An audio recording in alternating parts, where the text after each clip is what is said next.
is now being fulfilled and seen.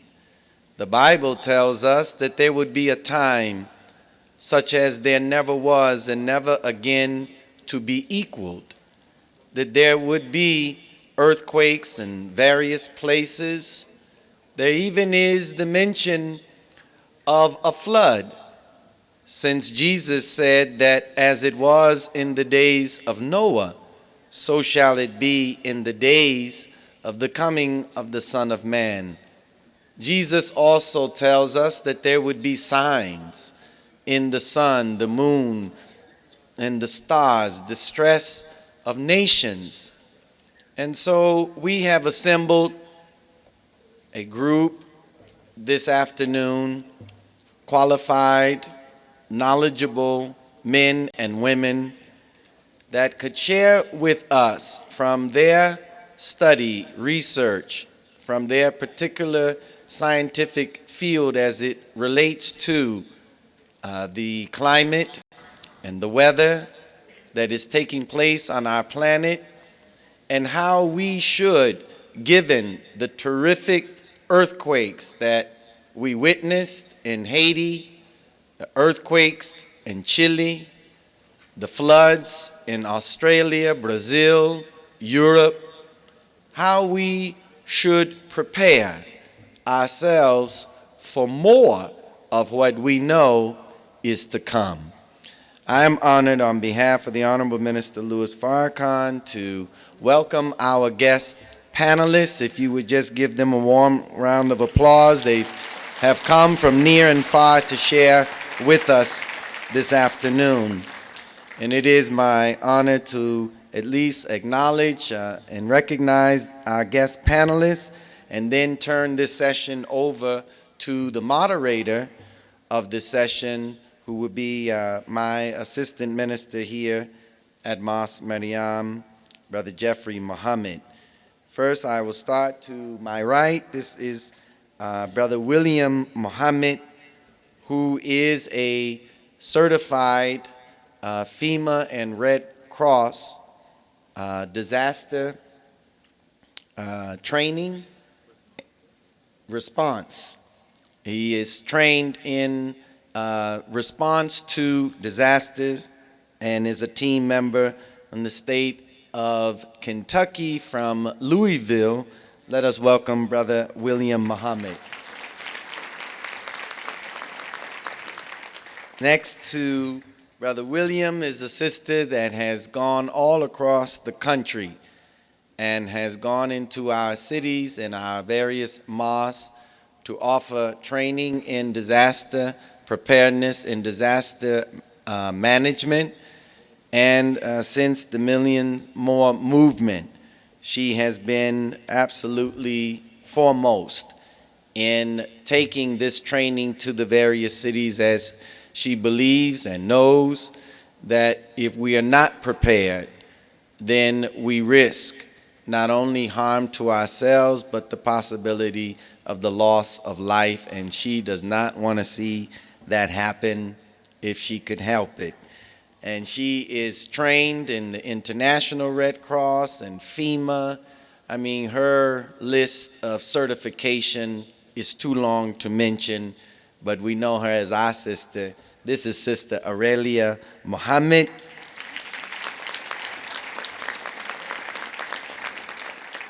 Next to her is a sister I'm blessed to know and have her right here in Chicago.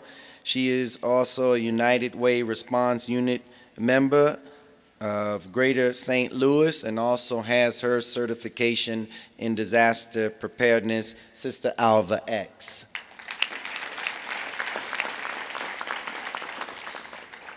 And the sister to her left and to my right has been a long, long time friend of the Honorable Minister Louis Farrakhan, and she's very well known here in the Chicago community. She is the General Secretary of the Samuel DeWitt Proctor Conference. And she is also a pastor, and she is a spiritual teacher, and she has authored and developed a manual for faith-based communities, particularly the African American faith-based communities in disaster management and preparedness. Let us welcome again to Savior's Day, Dr. Iva Carruthers. Always a pleasure. To my far left is a well-qualified brother, and his list of certification and credentials is also too long to mention, but he is the president of the Community Action Response Emergency Unit 911 of Greater New York, and he has a lot of information to share with us today. We want to welcome Brother Rudolph Muhammad from New York City. We are especially grateful to the next two guest panelists who have accepted the invitation to come and to share with us their knowledge and from their research of climatology. First, to my left is Dr. Michael Baldwin. He is the Assistant Professor of Earth and Atmospheric Sciences from Purdue University. Let us welcome Dr. Baldwin.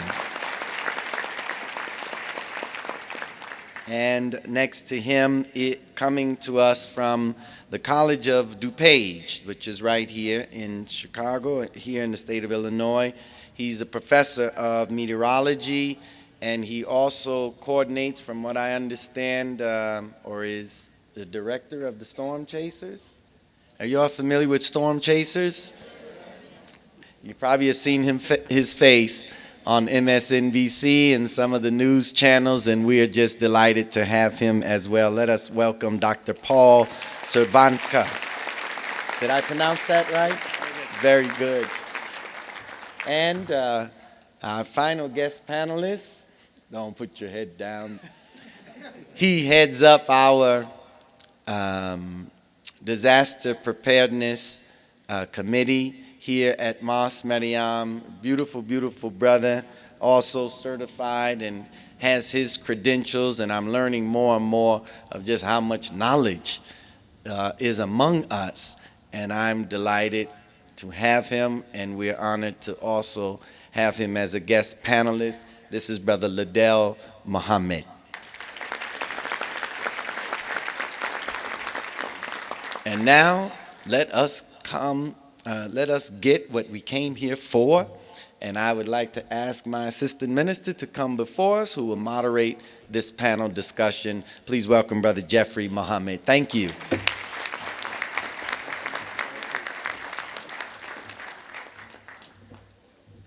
Brothers and sisters, as we begin, let us just one more time show our gratitude for this panel for being here today.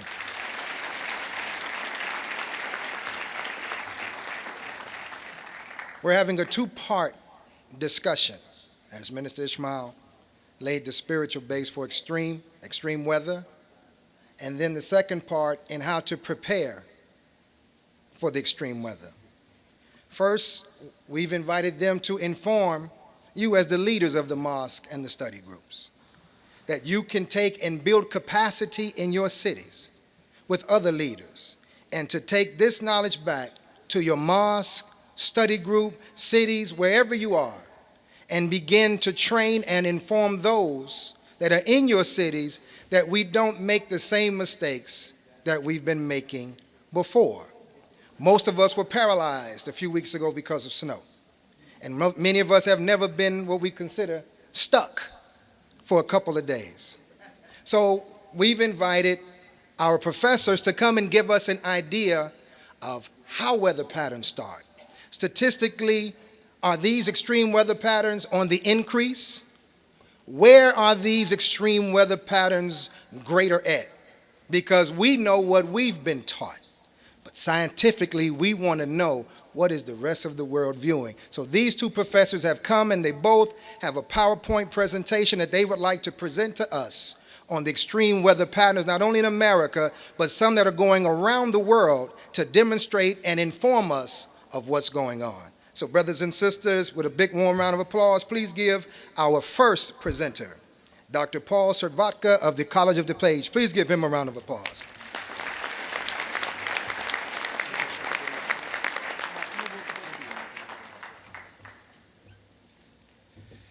Thank you very much. It's my great privilege and honor to be here speaking before you. I'm going to start with my PowerPoint presentation, tell you a little bit about who I am. I lead the College of DuPage meteorology program. We do have the largest storm chasing group, or the oldest storm chasing group in the world. I've been chasing for I think this is my 22nd year. So if we can go ahead and put the first couple slides up there. One of the things that I try to do is I do train people to spot the weather, to give people some understanding of what to do when we're out in the field, looking at the weather, coming in, what kind of things to expect so that you can serve your community. It really is about people taking the power themselves to know what is going to affect them, to relying on their own ability to understand the weather and then seek appropriate shelter. So. Go ahead and hit the next slide then. This a little bit about where we've chased. I've chased for over 350,000 miles. I've seen probably over 100 tornadoes. I sort of lost count after the first 10. And we've been doing this from Edmonton, Canada. We've actually even gone into Mexico one year. And we pretty much chase all over the central United States. Go ahead, the next picture. So, severe thunderstorms. One of the things that I want to really focus on today is what are the threats associated with severe thunderstorms. We know a lot about hail, hurricanes, floods, droughts that you've been hearing about so much in the world. Usually when there's a hurricane or a drought, we have some good lead time.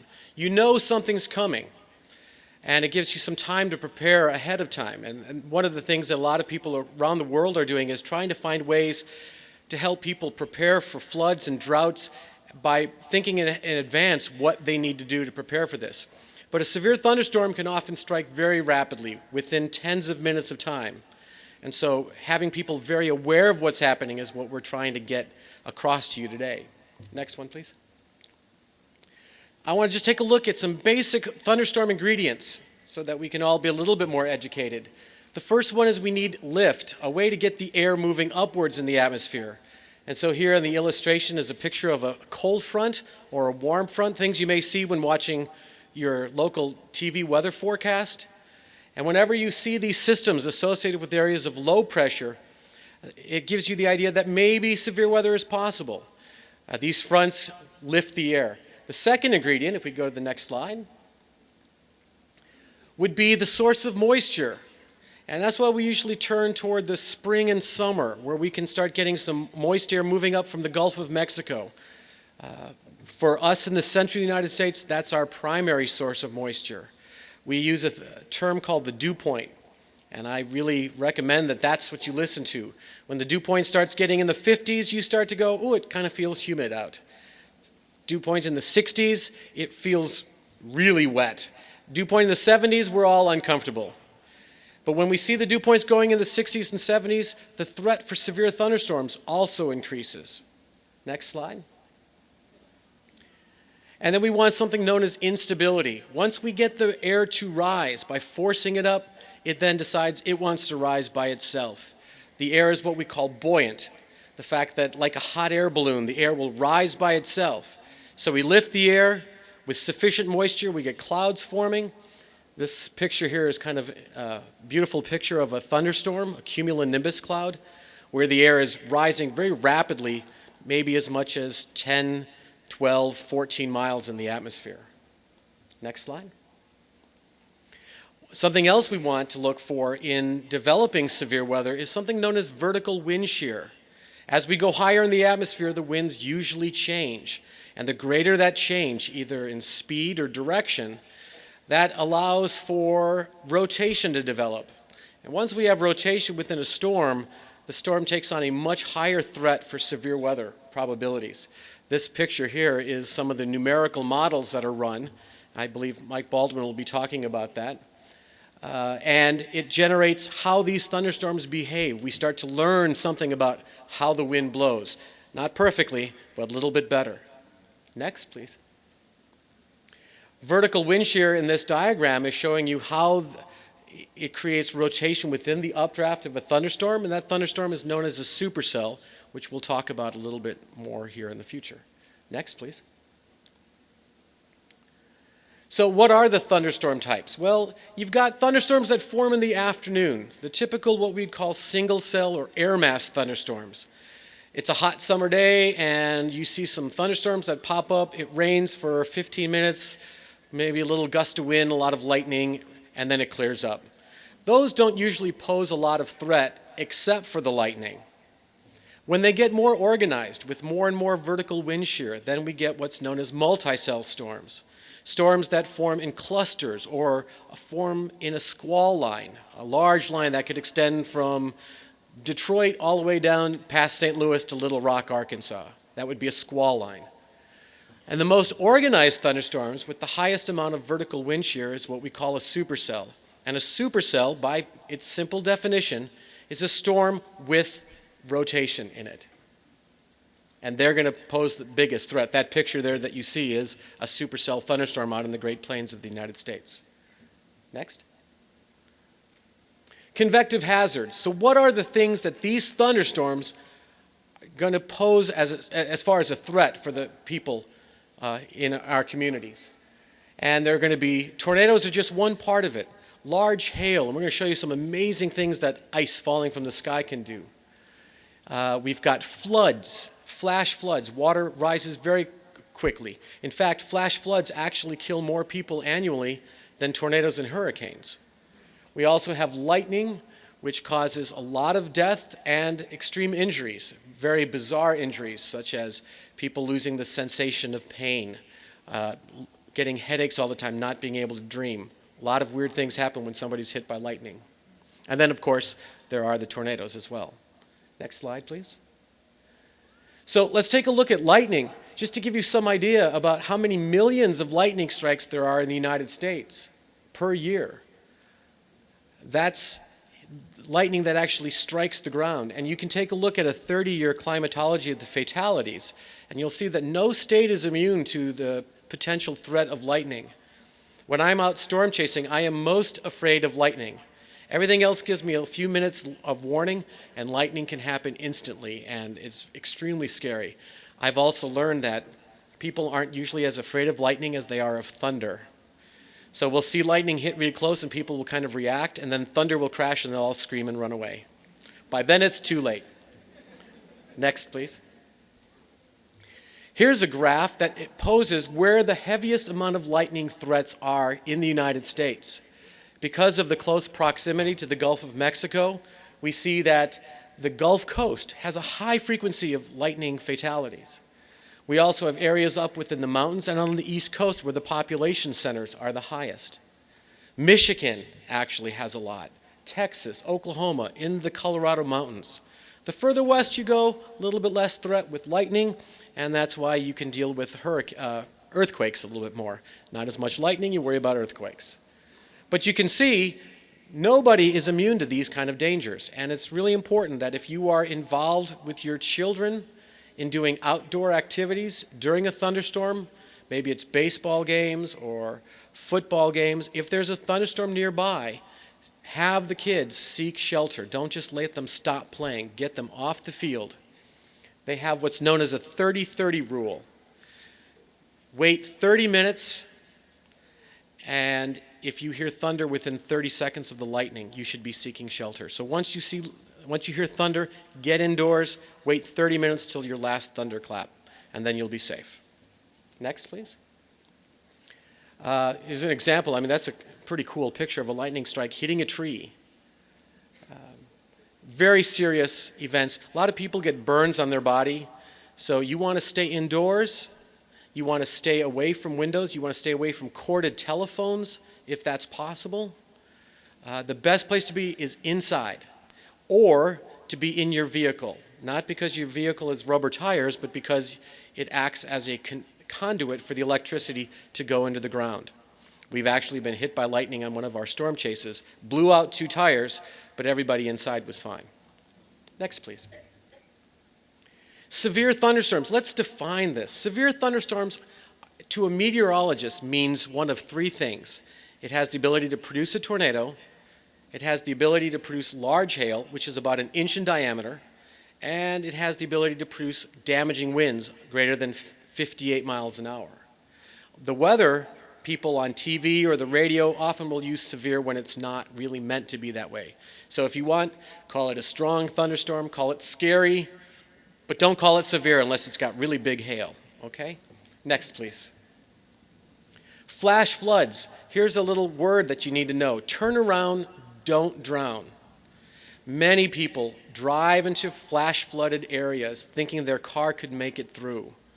Never try to cross water, especially moving water, unless you know somebody else has gone before you. It's a good way to go through life as well, isn't it? Water is extremely buoyant. It can flip, 2 feet of water can flip a car completely over, and people can be trapped in their car and drown within 2 or 3 feet of water. So it's very dangerous. Turn around, don't drown. Next, please. So here again is the severe criteria. Large hail gives you some idea of how big it is, 1 inch in diameter. That's about the size of a penny. Damaging winds. Once you start getting winds over 58 miles an hour, 60 miles an hour, it can knock parts of trees down, pull off shingling from roofs. Start getting winds up in the 70 mile per hour, which is hurricane force, can do some serious damage. I've seen strong thunderstorm winds where the winds are 110 to 120 miles per hour, which can knock down outer walls of houses, knock down trees, people getting caught outside by these strong winds and suffer injury. Next, please. Here's an example of just straight line winds knocking a tree down on a house. So if you have a severe thunderstorm warning, you need to take shelter because it is extremely dangerous, even without a tornado. Next, please. Here's an example of an event. It's called a derecho. It's kind of a fun word. Tornado is actually a Spanish word meaning to turn or to twist. And in the 1880s, people were afraid to go to Iowa because of the amount of tornadoes there. And one of the scientists said, no, they're not tornadoes, they're straight line winds. So he called them straight aheads or derechos, which is the Spanish for straight ahead. But you can see in this example, several $100 million of damage in one overnight storm, and several people died from this event. All those little marks on the map are damage reports. Next, please. Hail is another $1 billion of property damage a year and $1 billion more in crop damage. And this gives you some idea of what hail can do. There's a windshield. We've seen hail 4, 5, 6 inches in diameter, falling at about 100 miles an hour. That would be like a J.R. Richards fastball or faster coming at your head. Not a good place to be out there. Next, please. Here's an example. For those of you who might have Saturn cars, think that you're immune from hailstones. That's a Saturn. You don't want to be in that car during a major hailstorm. Next, please. Some ideas if you want to know the words that go along with hail sizes. Most common ones are quarter size or golf ball or softball. I don't know what a walnut or a hen egg sized hail, I don't know if people do that, but that's what they have for there. So if you start seeing softball or grapefruit size hail, that's pretty scary. Next, please. Here's an example of the threats for hail on the left side and tornadoes on the right side. And it just loops it through the entire year. So you can see early on in the year it starts out south. As the season gets warmer, the threat moves further to the north. If you look here in Chicago, you will see that our threat for severe weather, both hail and tornadoes, lasts from about March all the way through October. So we're just about entering the severe weather season here in the United States. Next, please. Now, tornado threats. Obviously, this is the one that can do the most devastating, incredible damage in a very short amount of time. And I've got some video I'd like to show you of some damage. It's all based on the enhanced Fujita scale, which goes from EF0 to EF5. You have weak tornadoes, you have strong tornadoes, and you have violent tornadoes. As it turns out, most houses are going to be okay with the weakest tornado. So go ahead and next slide, please. Oops. Next one. Oh, there we go. Yeah, I wanted to show this one too. In addition to that alley, I wanted to point this out. This is what we know as Dixie Alley. It's a thread of tornadoes going on in the South United States. And I think this is really important for people to understand the threat that exists down in the South. Number one, the population is growing.